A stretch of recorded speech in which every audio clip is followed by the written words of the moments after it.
Oh, hey, good morning, good morning. Hey, I'm just taking some photos of this new guitar that I've just finished. That will probably go out to its commissioner, its new owner, its new whatever, in a couple of weeks. So it's just sitting now that the French polish is pretty much done. It's just curing a while before I send it out.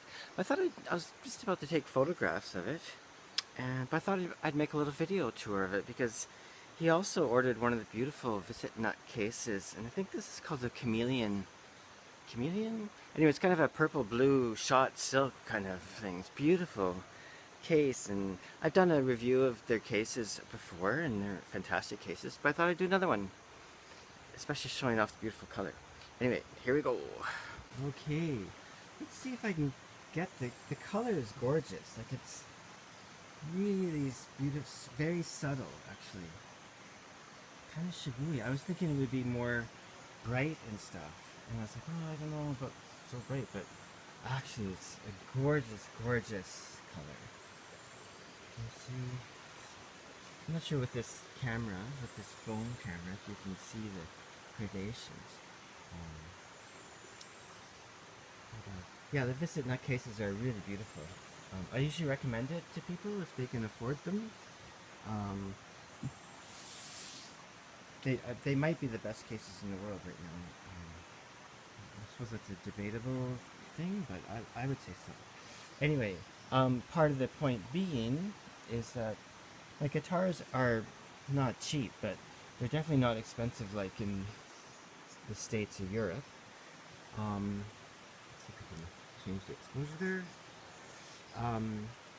But it's nice when people are willing to buy a case for what's a really beautiful instrument, you know? Anyway, it's really kind of like a suspension case. Here's the guitar. And you can see that the center, see, I don't want to just drop the guitar anyway. So you can see on the edges there the cushioning and stuff, right? Hang on a sec.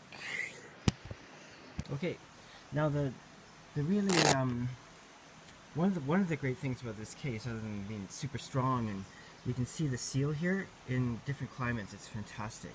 But one of the great things about this is this Velcro, and you can adjust it.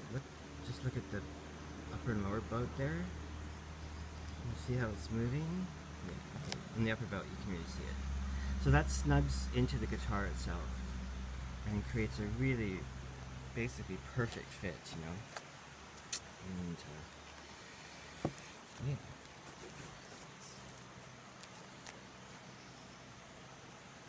Back in. Yeah.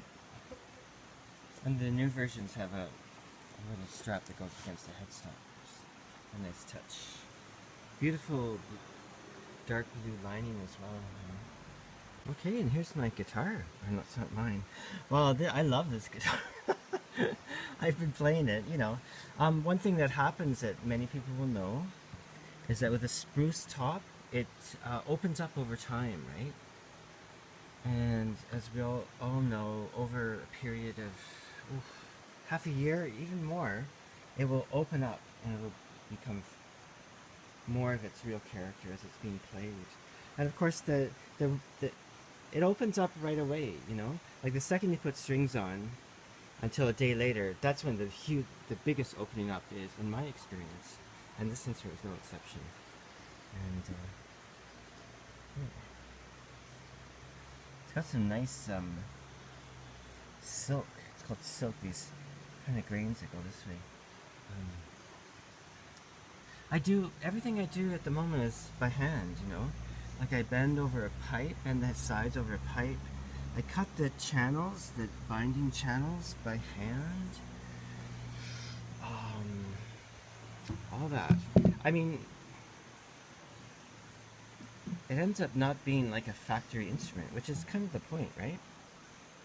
Let's see if I can get it close up there. Kind of the point. So every now and then you can find some unevenness here and there, and anyway, yeah, it's just the nature of the beast. And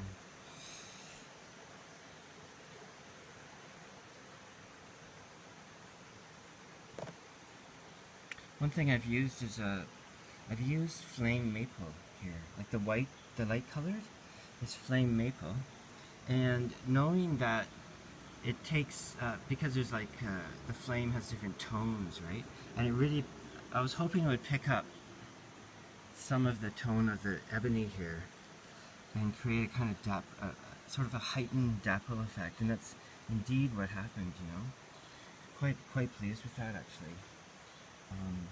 The neck is Port Orford cedar.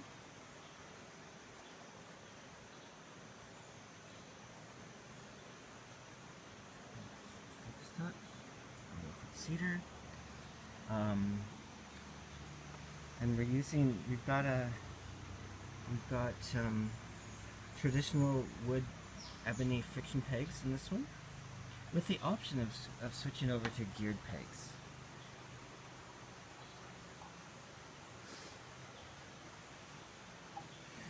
That's easy to change.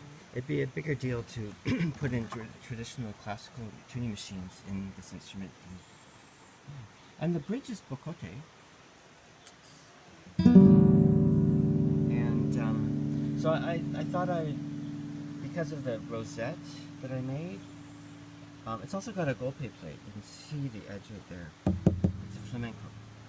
And because the Macassar ebony has some tonal variation, I thought it'd be really nice to match the bridge, a bit of the Macassar ebony fingerboard, and the head plate is the same bocote. Basically what I do is I take one of the bocote bridges and I cut it in half and seam it there in this one. Sometimes I'll put a piece of veneer in between or something, but in this one I thought it'd be nice just to leave it as is. I've done a video of how I do I'll show you this, how I do the bridge. It's a 12-hole bridge. So here's a good example of how it goes through.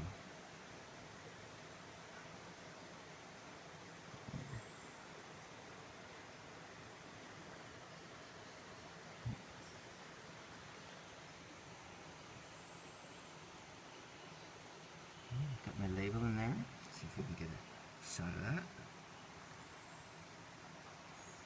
Oops, it's out of focus.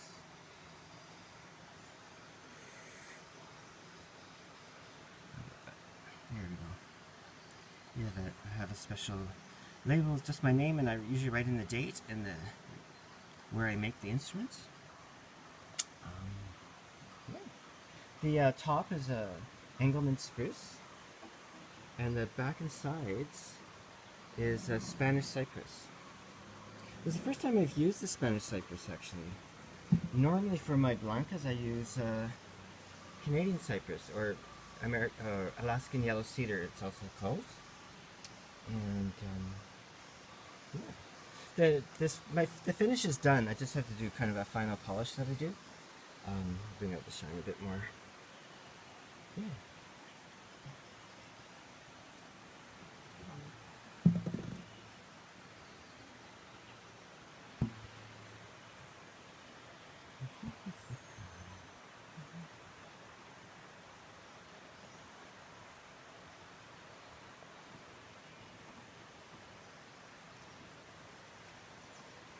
So you got a bit of 2 strips of veneer in there. It kind of matches the maple and the sides. Pretty simple. I really prefer my purfling to be simple. I don't usually go more than 2. Here we've got ebony and flame maple in my purfling. Same in the back. And on the top, we've got, we've got some ebony binding, flame maple, ebony purfling, and then another layer of flame maple just where it touches the guitar. It's hard, you wouldn't really notice it, I think, unless you look carefully.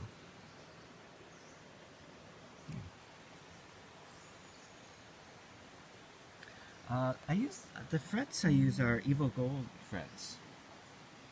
I really like them. Actually, they're harder, a little harder than the nickel silver that's typically used, but not as hard as stainless steel. Somewhere in between, I imagine. I love them. I mean, I like it that I love the rosy color, right? It's not too crazy and garish or anything. But mostly I really love working with them. For some reason, I get a better result from this slightly harder fret than I do with the nickel silver. Yeah, so that's about it.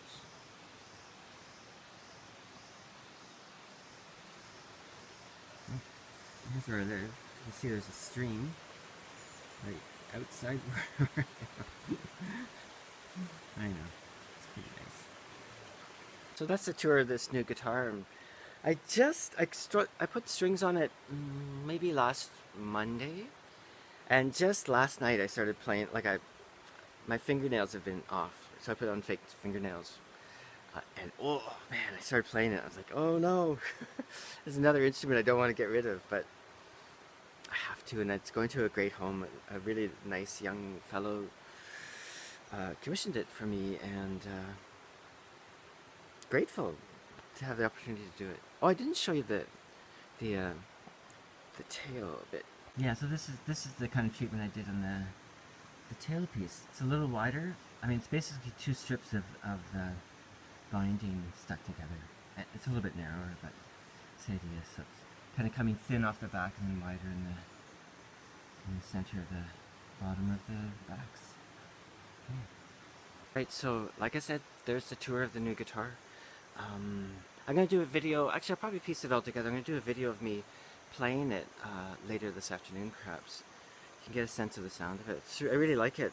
Every guitar I make is a little bit different, but I've been using a similar bracing pattern for all my flamencos just in the last year and a half, 2 years even. So they all kind of have a similar sound to them, and this is no exception.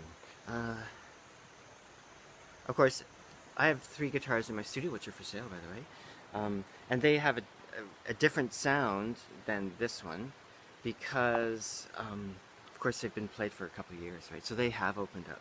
It's a slightly different sound, but I can tell by playing it this one's going to be really beautiful. And I got the action really nice and low, like 3 mil, a little bit lower on the low E, and I think 2.75 I managed to get on the high E. And so with flamencos, part of the challenge, well, part of it is everything's made super light, right? And you don't want to get too stiff on the sides or the back, and because it's kind of a drum as well as a string instrument, you know. So you're always struggling with that, and everything's really, yeah, it's so light. The instrument's like a feather, right? And one issue that you need to work on, like I think in classical, I mean, there's people from the forums, they'll talk about the distance above the soundboard, the strings above the soundboard and stuff. But in flamenco, a lot of players are really specific about that, and there's like say 12 millimeters off the soundboard would be too high for a lot of people, including me actually. Not that I'm a big flamenco player. I've always used flamenco guitars for my own music, you know, just because I love the quality of that instrument. But on my guitars, I'm usually getting around 8 millimeters, 8 or 9 usually, above the soundboard. And for me, that's great. I think some players just like want 7 and stuff. But anyway, I won't go into details about how you achieve that. And it took me a few guitars. The first ones I made were about 10 millimeters, and it's just crazy, right? We're talking about like fractions of millimeters and all this kind of work, you know. But the first ones I was making, I was getting about 10 and a half. Now because I changed the curve of the Solera mold that I use so that there's more curve coming up under the strings. Anyway, whatever. So now I'm getting around 8, 9 and a half, 8 to 9 usually, which is good. I think I'm happy with that. I've been sticking with the same form.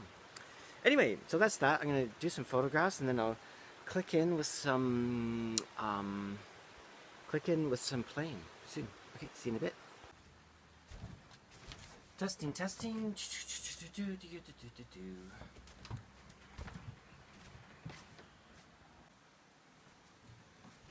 Hello. Oh, look at this new guitar. Well, I've already shown you a video of it. But as I promised, I'm gonna do some just a bit of playing.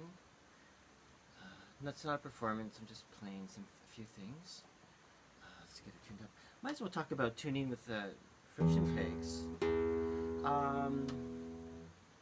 Quite often what I'll do is I'll go below a bit, then reach up, and I guess you can kind of find your own way around how you brace it and how you sort of adjust the pegs. You can brace your fingers in different spots, you know? So that's about right. If it's a little sharp, you could pull a bit, but that's just for the finest things, right? So sometimes when I'll go below the pitch and reach up, while bracing, I'll brace the fingerboard up here. Like, you never want to go here and push the pegs in, because, you know, don't want to break it.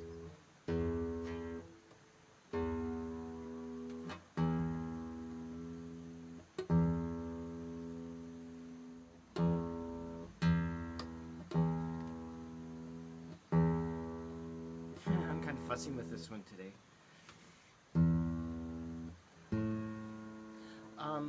I find in my studio here, because I often have a dehumidifier going, the climate stays pretty stable, you know. And I'll often be able to play the guitar for a couple days, 2, 3, 4 days, and not even really have to tune. But the tuning changes happen a lot more often with. Just what I did here is I wanted to go up a bit sharper, so I just pushed down here a bit. That won't really hold for long, you know.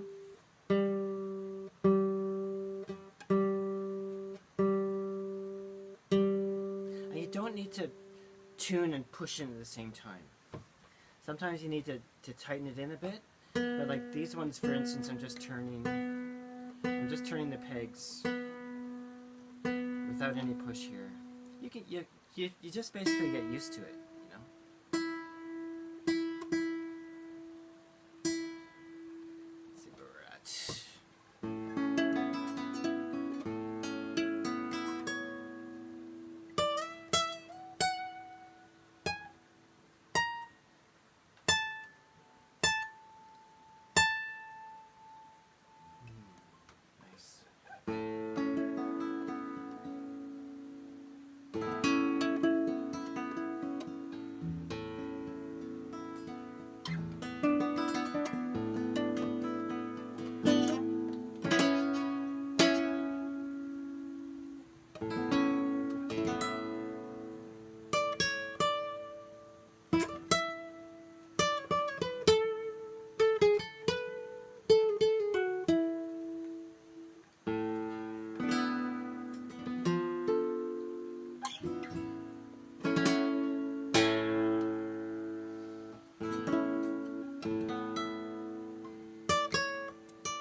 That's one of my party pieces I play when, you know, testing out guitars. I do this, and then I also usually do this one as well.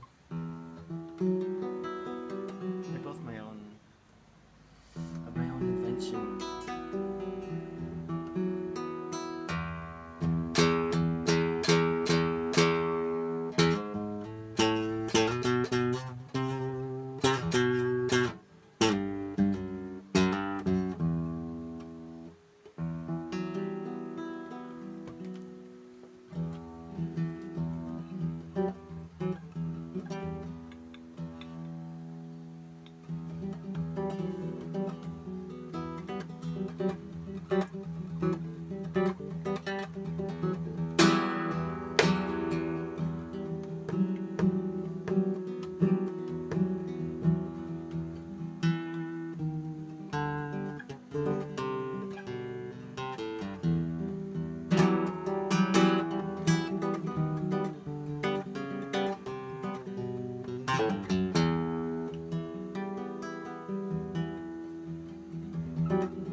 know, I'll do this slow Irish slow air.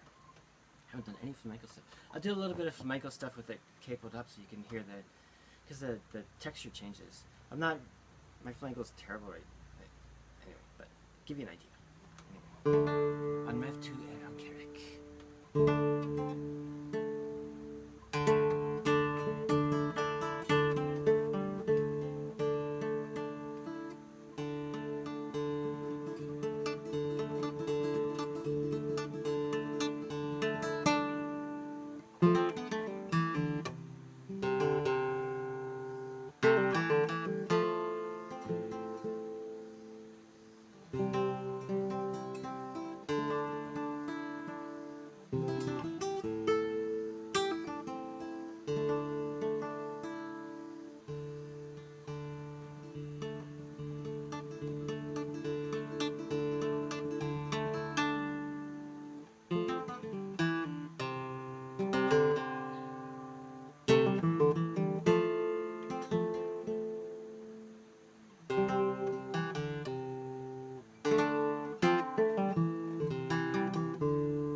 Okay, so what am I going to do? Should I put it up on the 3rd fret maybe? The capo? Okay, yeah. Yeah, let's see what we got.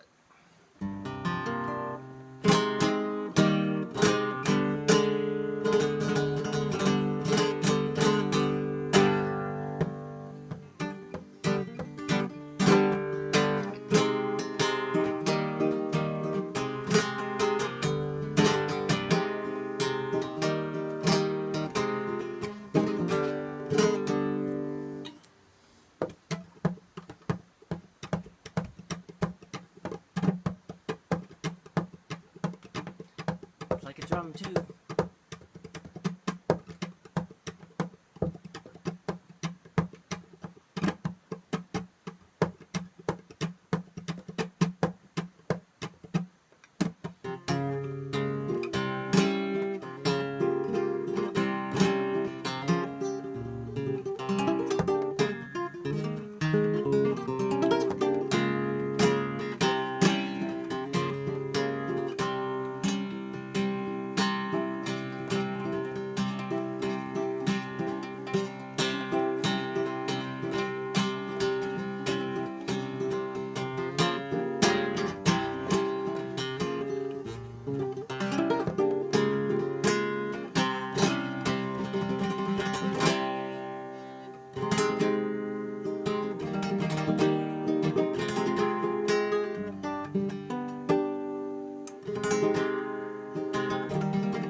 Sorry about that. But anyway, at least you get a sense of the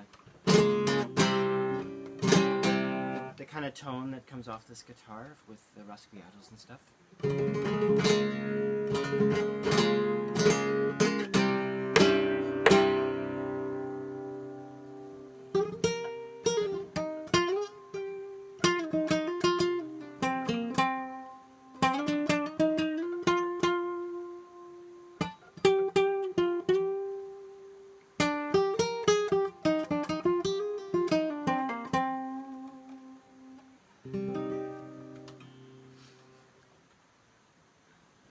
Just having a little bit too much fun here.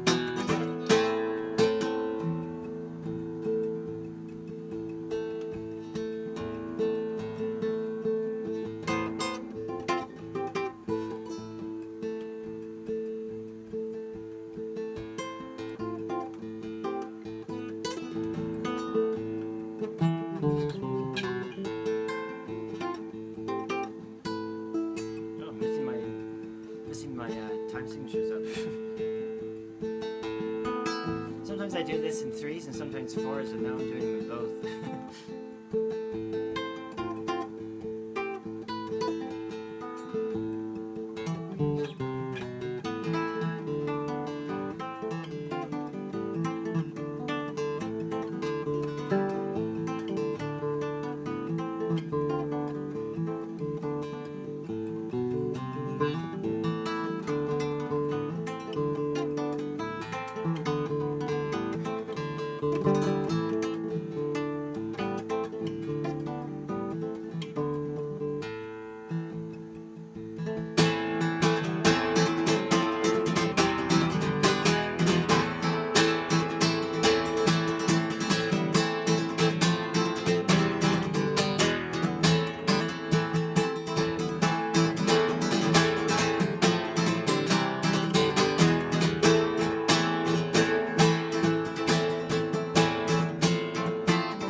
Now it's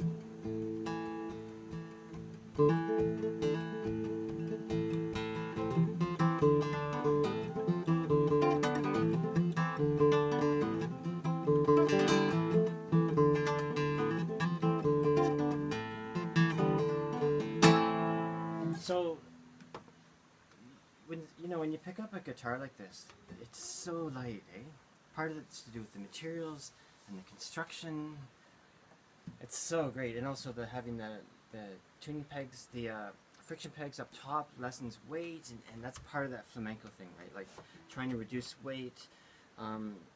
Some people think that more weight in the headstock creates too much sustain, and you're looking for a balance of some sort, and of course that balance would vary a lot.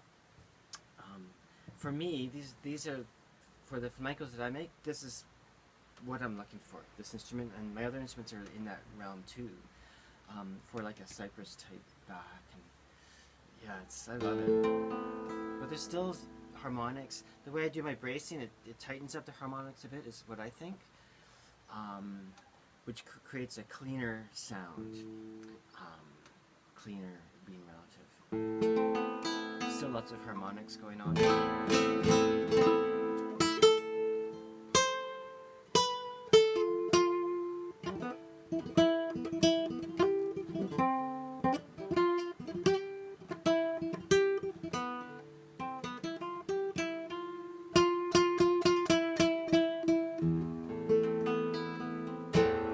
But it can also, like as I just played, it's amazing how big you can make a guitar like this sound, right? Like if just strumming like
that gives you a sense of the sound of this instrument.